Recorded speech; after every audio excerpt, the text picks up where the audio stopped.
Parce que je me disais, ça va payer. Moi, j'adorais ça. Tu vois, Quoi? Je me tapais des kilomètres. J'étais un athlète. T'as pas vu comment il courait sur le terrain, déjà? mais tu as parlé de le regret que moi j'ai eu. J'ai eu 2002 et 2010, 2 Coupes du Monde. La première, avec des expériences différentes. La première, j'étais beaucoup plus jeune. On arrive en France. Préparation, dernière semaine avant de rejoindre c'était Corée-Japon. Et on a des problèmes de primes.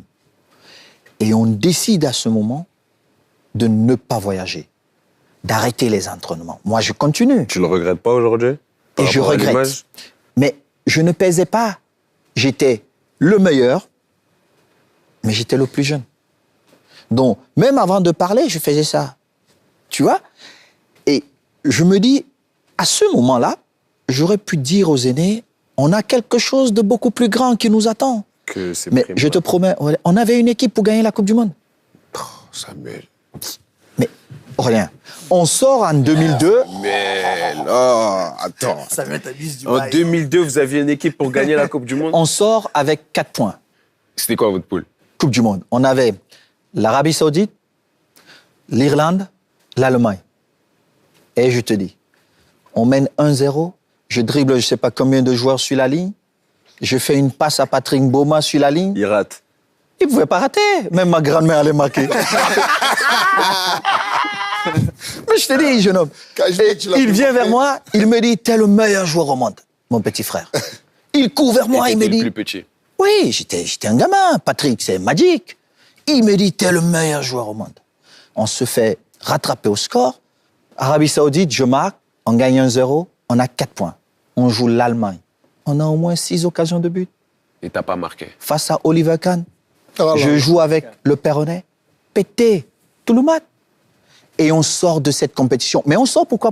Parce que physiquement, on était éprouvé. On a fait 72 heures pratiquement pour rejoindre le Japon. Tu comprends? Et puis on a 2010. Tu pouvais gagner aussi 2010? On ne pouvait peut-être pas gagner, mais on pouvait jouer la demi-finale. Mais tu sais, quand tu es déjà en demi-finale, il y a beaucoup de choses qui peuvent se passer. Mais là, tu parles de ça, Samuel, c'est pour faire évoluer les choses. Mais il y a aussi une vraie thématique qui est grave, au-delà des primes, des salaires, etc., dans le foot qui existe, c'est le racisme. Le racisme, ça a été... Enfin, Mike, toi, tu l'as expérimenté aussi. Samuel aussi. Toi, Mike, t'as quitté le terrain. Comment t'as senti une solidarité autour de toi à ce moment-là où, En plus, Samuel, il avait dit qu'il fallait quitter le terrain. Bien sûr, tu t'es battu plusieurs fois pour dire on arrête le match, il faut sortir. Toi, Mike, c'est ce que t'as fait. Moi, j'ai quitté le terrain parce que c'est bon, ça arrivait une fois. On a dénoncé, on a parlé avec l'arbitre, avec la fédération, soi-disant qu'il y a des choses qui devaient changer. Et j'ai vu que ça n'avait pas changé, donc j'ai quitté le terrain. J'ai marché, j'ai pris mes responsabilités. Après, j'ai une équipe qui était grave solidaire. Ils sont sortis avec moi, en espérant que ça change quelque chose. Mais jusqu'à aujourd'hui, on voit que ça change non, pas. Ça a changé. Je te donne une bonne nouvelle. Aujourd'hui, tu as 3 supporters espagnols qui ont été condamnés à 8 mois de prison ferme. Cédric, tu as déjà expérimenté une histoire avec le racisme, par exemple, dans ton domaine? Parce qu'on en entend moins parler, j'ai l'impression, que dans le foot ou dans d'autres sports. Mais ils sont tous des blagues d'abord. J'en parlais tout à l'heure avec Redouane. Ça m'est arrivé à Bercy.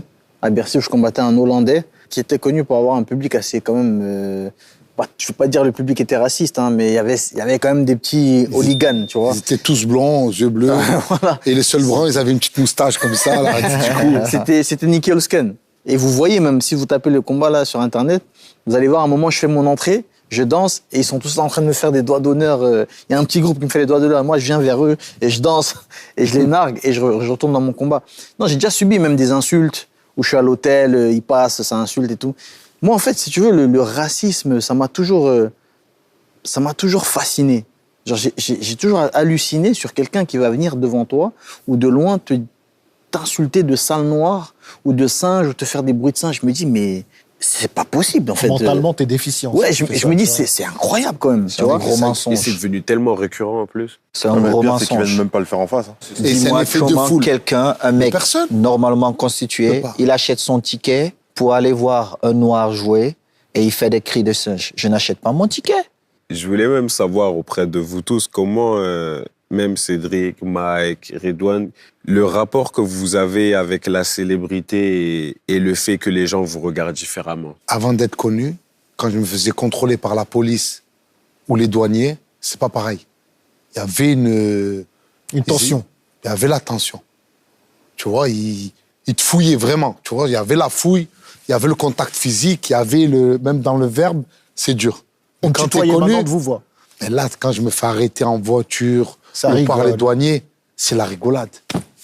Redouane, avant me caresser l'anus, maintenant la nuque. C'est plus pareil, tu vois. On est passé dans... Non, vraiment. Avant, c'était la fouille. Maintenant, Ça a c'est... changé. Mais oui. Toi, Et Cédric, partout. pareil. Non, On moi, c'est entend pareil, parler de toi c'est- partout maintenant. Moi, ça m'arrivait déjà à l'époque, quand j'étais plus jeune. Je me souviens, on avait toujours, mes cousins et moi, on avait toujours ce stress quand on allait en boîte. Mais je te parle de ça il y a 10 ans, 10-15 ans, en allant en boîte. On avait ce stress, on dit, est-ce qu'on va rentrer? Ils vont nous recaler, il y a 3 Renois qui arrivent, il n'y a pas de meuf, il n'y a rien. On est toujours en stress. Et au fur et à mesure de la notoriété, je voyais les vigiles qui faisaient les beaux et qui parlaient mal et qui te regardaient comme si On t'étais veut des noms. une immondice. Oh, ça va, Doumbé, ça va bien, ouais, vas-y, rentre. Et moi, ça m'énervait, en fait. Parce que je me dis, mais en fait, qu'est-ce qui a changé? Il n'y a rien qui a changé. Je reste la même personne. Le Et pouvoir sous d'achat. prétexte, c'est ça, en fait, sous prétexte que, bah, Le pouvoir d'achat, il a changé. tu, C'est ouais, pouvoir c'est ça. Eh Sous oui. prétexte que tu me connais mieux, tu sais qui je suis, en fait, tu me traites Ça change, différemment. ouais. Alors que peut-être que lui qui est derrière, que tu fais attendre, il est peut-être meilleur que moi. C'est ça le truc, c'est peut-être une meilleure personne. Mais tu traites mal par rapport à son statut. Et tout ça, cette différence-là, ça m'a toujours énervé. Mais toi, Mike, justement, tu restes quand même discret par rapport à tout ça. Il y a Mike, il aime pas tout T'es ça. profil bas, toi, Mike, profil il bas aime de pas fou. tout ça. Qui va aller à Los moi, Angeles. malheureusement, C'est le frère blanc de N'Golo Kanté. Ouais. Non, pas à Il ce aime pas la niveau-là, mala. quand même, mais Mike, il aime Non, pas mais tous c'est les vrai, trucs comme tu ça. t'es- Il t'es reste en Tu secret. fais pas la mala, Mike. Ouais, moi, je préfère. En fait, c'est difficile parce que j'ai envie de vivre ma vie d'avant avec ce que je Ce suis. que tu as aujourd'hui. Ce que je suis C'est pas aujourd'hui. possible. Et C'était quoi la c'est vie pas d'avant? possible. J'étais plus bas, c'est pas sous les projecteurs, moins C'était quoi ton d'argent. kiff? Quand tu n'avais pas d'argent, c'était quoi le kiff? Grec. Ouais, je marchais dans la La rue, vie simple. j'étais tranquille, vie simple. J'avais pas à Maintenant, regarder c'est à gauche, à difficile, hein. droite. Même le sortir au restaurant, Mike, c'est difficile à Milan. Ouais, il veut pas. Même, je marchais dans ma ville, tranquille. Tu vois, je marchais tranquille, C'est personne ça, ne tu oublies, ça, c'est fini, ça. Non, ça, c'est fini. Surtout à Milan. En plus, à Milan, les fans, ils sont. Bah oui. Ouais, à Milan, c'est- L'Italie, À Milan, c'est un truc, même bouillon. partout en Italie. Hein. Bien sûr, Je suis allé, l'Italie, moi, j'ai c'est- des potes qui jouent à Naples. Les joueurs de foot, ils sont placés au-dessus du pape. C'est un truc de fou. T'as, je crois, les joueurs de foot, le pape, la mafia, dans l'ordre comme ça. Et pareil, partout où ils vont, ça s'écarte, ça sort la table comme dans les affranchis, ça les met max, ils payent pas, c'est un truc de fou. Les footballeurs en Italie, c'est... C'est un pays de football. Je vais vexer des gens, mais l'Italie, l'Espagne, c'est des pays de football. La France, on est un pays qui aime le football, mais c'est pas un pays de football. C'est différent. Je suis. On aime la boxe c'est- maintenant. Voilà, on aime la boxe. La France, sauf Marseille. Marseille, ça vit au rythme du foot. Je suis d'accord. L'équipe, elle perd, la ville, elle éteint. L'équipe, elle gagne, le journal le lendemain, La Provence, il se vend en millions d'exemplaires. Les restos, les bars, les boîtes, les commerces, l'équipe, elle gagne, ça vit. Mais là, justement, Redouane, on parle de tout à l'heure, tu disais, toi, le côté positif de la notoriété, etc., c'est d'avoir limite des privilèges et des passe-droits. Mais il y a aussi un côté négatif, Le bad buzz. le bad buzz. Ah oui, ça Parce va que vite. le bad buzz, ça va très vite, en fait. Aujourd'hui, on a les réseaux sociaux, ça tourne. Samuel, il y a eu une vidéo qui a tourné il n'y a pas longtemps, etc., où, au final, on n'a que une partie à chaque fois des histoires et on n'a pas forcément la partie complète. Toi, comment tu vis ça quand est-ce que tu dis qu'il y a une injustice dans la perception qu'ont les gens de toi? En fait, il y a toujours une injustice. Mais le problème, il ne faut pas voir ça comme ça. Parce qu'à ce moment-là, je suis responsable d'une institution. Il y a beaucoup de choses qui se passent et tu te dis, non, tu dois t'arrêter. Tu es responsable, tu es le patron d'une institution. Il est vrai que les autres n'ont pas fait les choses correctement, mais tu n'as pas besoin d'aller aussi loin. Tu t'arrêtes. Mais nous sommes tous des humains. Bien sûr. Au continent, aujourd'hui, je dirais malheureusement, nous nous retrouvons avec un phénomène des braqueurs. C'est quoi ce que tu appelles les braqueurs? Des gens qui disent tout et son contraire. Aujourd'hui, ils vous disent Samuel a fait ça, Samuel a fait ça et Samuel a fait ça. Mais quand vous lisez, ils se contredisent à chaque fois. Et ça, c'est très dangereux. d'autres souffrent de ça. Parfois, des gens me disent, mais comment tu fais pour supporter tout ça? Mais parce que je sais où est la vérité. T'as jamais eu envie de tout abandonner? Non, par exemple, évidemment, la parfois fédération. tu as envie. Évidemment, plusieurs fois, j'ai envie d'abandonner. Et qu'est-ce qui te donne toujours Mais- envie de continuer? C'est pas ce que les autres disent qui peut me faire abandonner. Moi, le seul fait que je viens et que sur 600 ou 700 footballeurs que nous gérons, et que 2 me disent on reçoit correctement nos salaires. Parce que nous sommes partis de 0 à quelque chose. Parce que avant qu'on arrive à la fédération, c'était un groupe de potes qui gérait le football, qui se faisaient de l'argent. J'ai dit non, je suis footballeur. Je rentre dans ce monde politique, de gestion, il faut apporter autre chose. T'es Mais le tu le fais mieux pas pour placé toi. pour savoir. Mais Tu en le fais fait- pas pour toi, c'est ça qu'il faut Mais moi, j'ai préciser. pas de salaire à la fédération. Tu touches pas de salaire à la fédération? Je n'en ai pas besoin. Ah, Et souvent, quand c'est difficile, je prends de ma poche, je mets dedans. Mais ça, les gens le savent pas. Mais j'ai pas besoin de dire aux autres. Oui, mais c'est important que les gens le sachent pour que ça change aussi peut-être l'image que les gens ont de Je toi. n'ai pas besoin de changer mon image. T'as pas besoin de ça. J'ai pas besoin de ça. Non, mais c'est là aussi. Si t'es fort, tu vis pas pour les gens, tu vis pour toi, tu vis pour tes valeurs, tu vis avec tes principes, tu sais ce que tu as à faire. Les gens ils peuvent écrire ce qu'ils veulent, ça veut pas t'atteindre, ça veut pas te faire lâcher parce que toi, tu sais pourquoi tu es là. Tu sais pourquoi tu fais les choses. Donc, comme il dit, les braqueurs, ils peuvent écrire. Tant qu'on a nos principes et on est solide dans nos bases, dans ce qu'on veut faire, C'est bah, le plus important. voilà, c'est le plus important, ils peuvent faire ce qu'ils veulent. Le plus important, ce sont les joueurs. C'est comme au Real Madrid. Quand tu achètes un Kylian Mbappé, on dit prime de signature, ce qu'on dit, 100 millions. Mais c'est que le club va gagner 1 milliard. Toi, tu donnes ton argent gratuitement à quelqu'un. Jamais.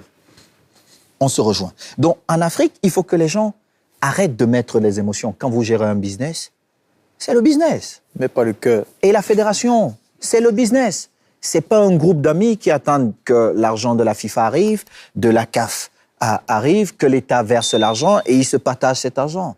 Le plus gros problème, c'est d'expliquer aux gens parce que vous perdez beaucoup trop d'énergie dans des petits combats. Et dans les gros combats, vous n'avez plus suffisamment d'énergie pour les attaquer. On vous amène à perdre beaucoup trop d'énergie. On vous embrouille avec des histoires, de manipulation. Justement, ces braqueurs qui sont à la solde de tout le monde, qui disent tout et sont contraires, c'est là où je reste lucide.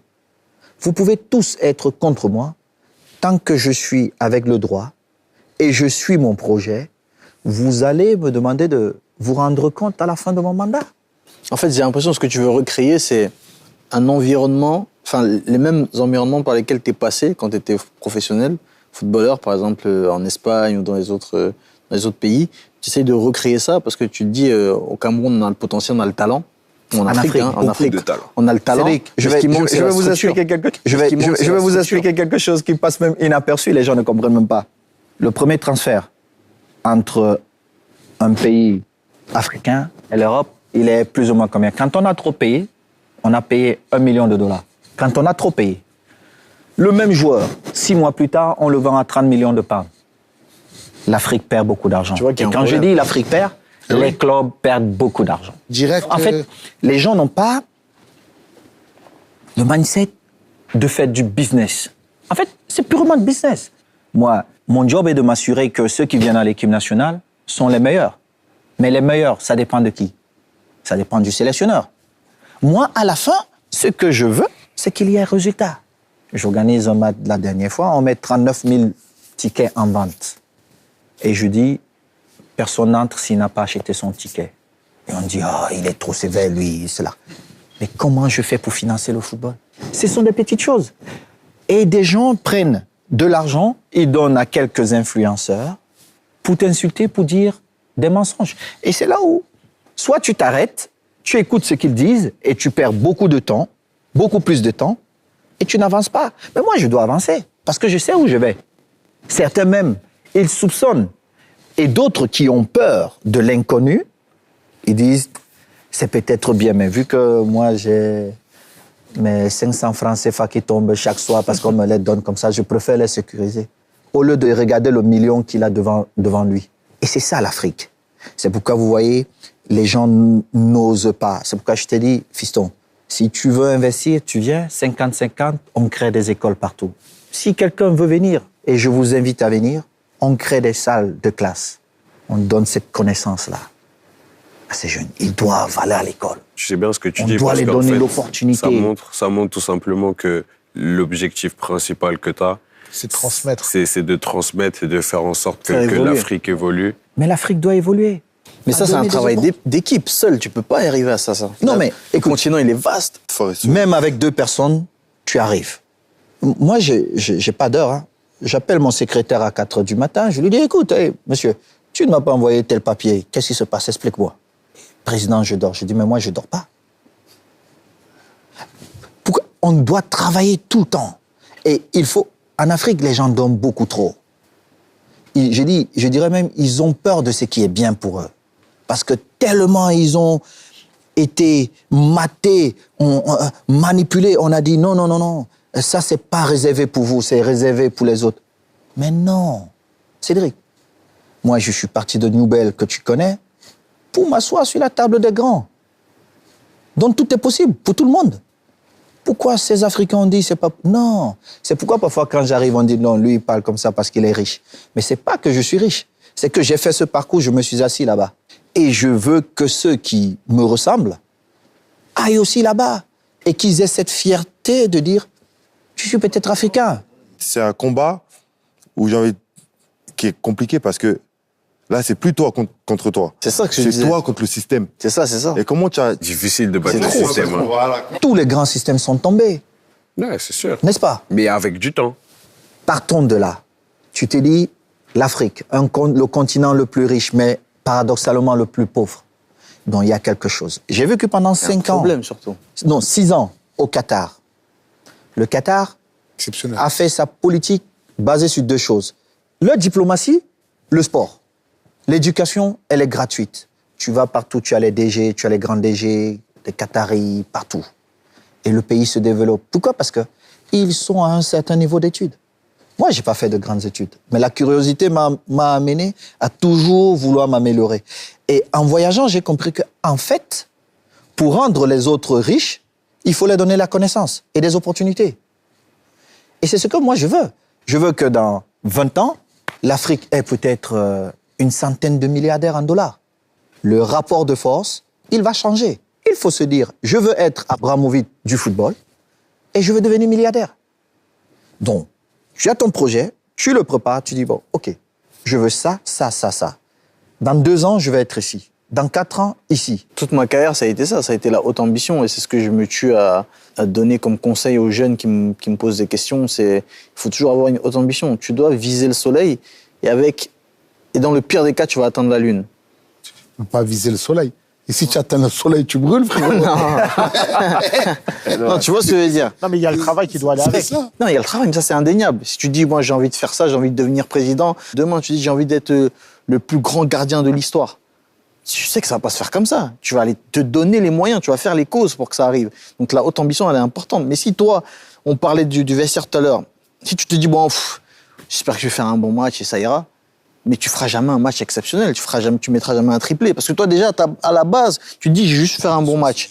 Si moi, j'arrive, je dis, moi, j'ai juste pas envie de prendre un KO, ça sera déjà pas mal. J'arrive, je perds au point, je suis content. Tu vois? Et là, je reviens à Baki, il y a l'épine, il dit, ah, c'est bon, moi, je suis content. Tu vois ce que je veux dire? Alors que si tu dis, non, moi, j'arrive, je vais l'éteindre au premier round, et je viens avec le matelas, il écrit bonne nuit, c'est-à-dire, je vais même pas l'éteindre, l'arbitre arrête, il va dormir. Et t'arrives, tu le fais dormir. Tu vois ce que je veux dire? C'est ça la dinguerie. En fait. Et ça, c'est la haute ambition.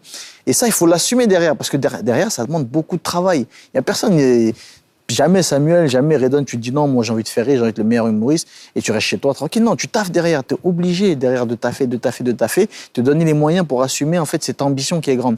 Mais c'est pas tout le monde qui a une haute ambition. Et ce que tu disais en fait, en une phrase, ton projet en fait, c'est de briser les entraves imaginaires que les Africains ont, en fait.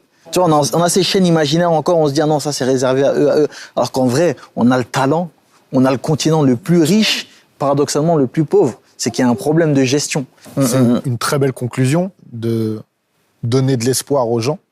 Je pense que c'est aussi un petit peu tout ce qu'on fait dans nos métiers respectifs. Et pour terminer, J'aimerais justement, pour partir dans ce message d'espoir, vous nous partagiez, vous, votre meilleur souvenir pour rester sur la bonne lignée. Moi, l'un de mes meilleurs souvenirs en carrière, c'est quand, moi, mon slogan, depuis que j'ai commencé en amateur, c'est « Je suis le meilleur alors que le meilleur gagne ». Tout le temps, quand j'allais en compétition, j'étais amateur. Les gens disaient « Mais c'est qui lui ?» Moi, je disais « Je suis le meilleur alors que le meilleur gagne ». Je me souviens, j'arrivais dans mes compétitions amateurs, j'arrivais avec 2 CD. Avec un CD, avec 2 musiques dedans. Je disais « Ça, c'est ma musique d'entrée ». À l'époque, je mettais toujours Bafana Bafana la fouine. Ça, c'est ma musique d'entrée. Et je dis, dès que je gagne, ça, c'est la musique. Je mettais du Doggy. Doggy. Et je dansais quand je gagnais. Il me dit, et le DJ, il prend, il dit, d'accord, mais si tu perds, je dis, t'inquiète pas, je perds pas. Il dit, tu vas la mettre, la musique. Et à chaque fois, quand je gagnais, je le regardais, je mettais la musique. Donc, c'était mon surnom, mon slogan, c'était, je suis le meilleur, alors que le meilleur gagne. Et je me souviens toujours de ma première ceinture de champion du monde quand je bats l'Hollandais qui était invaincu, imbattable, qui avait fait 7 ans sans perdre au Glory, qui était la Ligue des champions du kickboxing.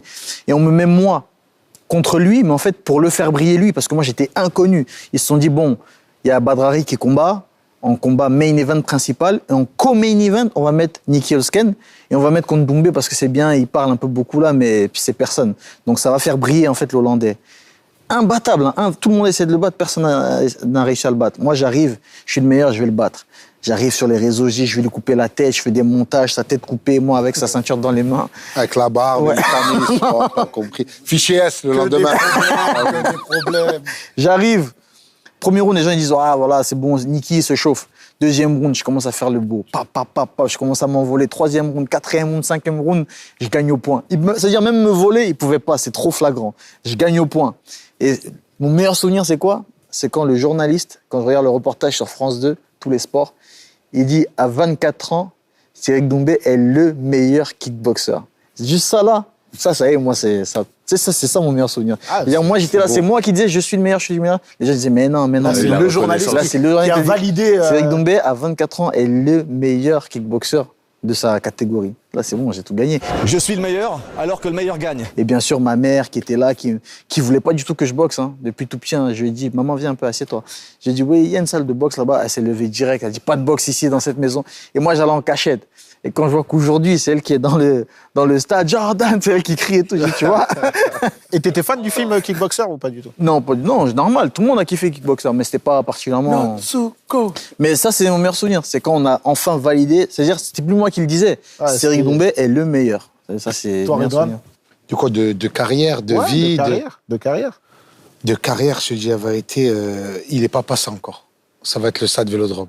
C'est ce que j'allais Tu dire. te prépares déjà. Parce que Pourquoi tu pour veux pas moi, faire au Parc des Princes? Parc des Princes, écoute, pour des raisons, c'est comme t'es de sécurité, comme toi, t'es Camp Nou, t'es pas Bernabéu. Exactement. Non, parce que moi je suis Marseillais et que c'est un rêve de gosse et de finir au Vélodrome. Je pense que ça va être mon meilleur. Incroyable. Je pense que c'est le climax de ma carrière. Je pourrais pas faire mieux parce que moi, en tant qu'humoriste, pour nous, le Graal, c'est l'Olympia. C'est juste là, opéra, tu marques ton nom avec les lettres rouges. Et je l'ai fait il y a 2 ans. Et quand je l'ai fait, je voulais faire un coup marketing. Je leur ai dit, je veux mettre les lettres en bleu ciel. Marseille. C'est que rouge. Pour Marseille. Pour Marseille. J'ai demandé. Et là, tu as le directeur de la salle. Il me dit, oui, c'est possible. C'est 40 000 €. Il faut qu'on commande les lettres. Oh, c'est beau le rouge, frère.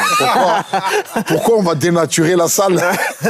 Donc, on a fait Olympia. Après, j'ai fait Palais des Sports. J'ai fait 10 Palais des Sports. Là, je fais 2 Bercy. Mais vraiment, le climax, c'est chez toi. Vélodrome. C'est chez toi. C'est à la Donc, on te maison. félicite déjà, parce que Mais c'est non, mais incroyable. c'est même pas ça. C'est que j'ai invité que des artistes marseillais. Tu nous as pas invités, nous. Les gars, je vous ai invité, mais vous êtes en Coupe d'Europe. On attend le docteur, ce qui va dire, la truc médical. Parce que rien que ça fait des doigts, Inch'Allah. Inch'Allah, il y a comment ça s'appelle qui s'échauffe sur le côté. Comment il s'appelle? Jordan Verretou, il est comme ça. Sur le côté, il se chauffe. Et je pense qu'Aurélien, s'il n'est pas blessé, il va faire une belle campagne. Et toi, Mikey, ton meilleur souvenir? Bon, moi, je pense que j'en aurai qui vont arriver parce que je suis encore jeune. Jusqu'à aujourd'hui, mon meilleur souvenir, c'est... Petit derby? Non, même pas. Même pas? C'est personnel, c'est quand j'ai j'ai offert la première maison à ma mère. Ah, c'est Magnifique. Ouais, pour moi, ça, c'est mon meilleur souvenir. Parce c'est bien, que... tu nous as fait passer pour des fils de pute. Voilà. Je voulais dire la naissance de ma fille, je dis non, on va parler carrière. Et il nous a dit, ouais, Ma mère. quand j'ai pris à la daronne la villa de Parce 800 que, mètres carrés. Non, parce que ce jour-là, elle a lâché beaucoup de larmes, et tu vois, c'était des larmes différentes. C'est plus les larmes que j'avais fait couler parce que... Tu ramènes la police à C'est la en maison. garde à vue. Je foutais la merde. C'était des larmes de joie, et pour moi, pour l'instant, c'est ça le meilleur souvenir. Ah, c'est bravo. Hein. Toi, Samuel? Moi, je ne le connais pas encore. Moi, c'est quand j'ai acheté 30 Bugatti. Ça, c'était un... Ah, c'est Non, non, à l'époque, je quand connais pas j'étais sur le encore, continent et que j'ai parce marqué que- 800 buts. Avant de devenir président de la fédération, tout le monde disait que c'était impossible. Mais pour moi, j'avais même gagné avant d'annoncer que je me présentais. Même les amis, mes équipes, quand j'arrivais le soir, je disais, on a gagné. Tous, ils s'étonnaient. Et pour nous, c'était un beau voyage. Mais je ne pense pas que c'est le meilleur voyage parce que j'ai tellement de projets, d'ambitions que je pense Ça arrive. ça arrive. Et même les triplés, c'est pas... Ah non. Tu sais, Il s'en fout si tu repars avec C'est- un ballon. Non, non, je parle de triplé. Il fait Les enfants Ligue des Champions, Coupe Championnat, frère. Tout ça, ouais, c'est beau, c'est un moment. Quand Mais il fait des enfants, tu il fait verras des que triplés. la saison prochaine, si il redevient champion D'Europe. d'Europe, il oubliera le trophée trophée qu'il vient de d'avant. gagner. Parce que ça s'enchaîne. C'est un Et éternel à la fin de ta recommencement. carrière, tu regardes derrière toi, on te dit, ah, tu as gagné 20, tu as gagné 30 trophées, et tu dis, ah bon, tu n'as pas le temps de réaliser que tu as gagné autant. Mais le défi le plus important ou le souvenir le plus important, c'est celui qui arrive. Et pour moi, j'ai vraiment envie, à l'époque, je me disais, c'était de voir des jeunes à qui j'avais donné des opportunités, aller dans un stade. Et voilà, j'ai vu des jeunes jouer des finales de Coupe de l'UEFA. Tu vois un gamin que tu as pris, il avait 7-8 ans. Il joue la finale de la Coupe de l'UEFA. Et puis, je prends mon avion, j'arrive, je suis tout beau. Et j'ai dit, putain, quelle fierté. Tu vois? Ça, c'est un beau Donc, souvenir. Ah oui, ça, c'est un Magnifique. très, très beau souvenir. Parce que tu as vu, il n'était rien. J'ai eu d'autres à l'équipe nationale du Cameroun. À une époque, j'avais 6-7 joueurs qui sortaient de mon centre de formation, qui étaient à l'équipe nationale. Et ils ont gagné une Coupe d'Afrique. Tu t'imagines? Toi, tu as gagné 2, tu as joué 3 finales. Tu gagnes 2. Tu arrives, tu vois tes enfants champions d'Afrique. Mais moi, j'étais dans les gradins. Et j'étais C'est une reconnaissance. non, j'étais très heureux parce que c'est une bénédiction de l'Éternel. Mais c'est derrière. On va terminer ouais. sur ça. Merci à tous d'être venus. Merci beaucoup. C'était un plaisir. Mike, invité surprise. Ouais, Même nous, on on s'y aime ça. attendait On pas. aime The ça. Bridge. C'est The On Bridge. va le faire Mike The Bridge. Du coup, le 5 septembre, Cyril Doumbé contre Mike. En main event. Mike, t'es mort, c'est ça? Mike, t'es mort. Mike, il va tourner dans le Il a rien Creed demandé, il 4. a dit gentiment et voilà.